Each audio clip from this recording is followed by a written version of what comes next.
reverse lunges with an upper body support. So I'm using a chair, or you can use a countertop.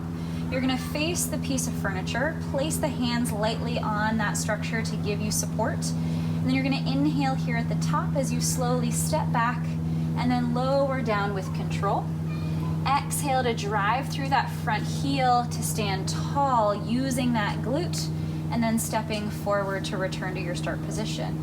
So again, we inhale to step back, exhale to lower, slight lean forward of that torso to again engage with that glute more effectively, and then standing tall to come back up. As that starts to feel easier, then you can perform the movement more fluidly in one swoop. So inhale to step back, exhale to step down, and then drive back up tall. And then as this becomes more fluid, then you can start to challenge yourself by floating your hands right above your support system. So if you need to grab it, you can, but starting to step back, lower down, come back up, and return. Being thoughtful that your pelvis is staying pointed straight ahead throughout, no twisting and turning as you go, and also making sure that your rib cage is not twisting at all during the process and staying stacked right over your pelvis.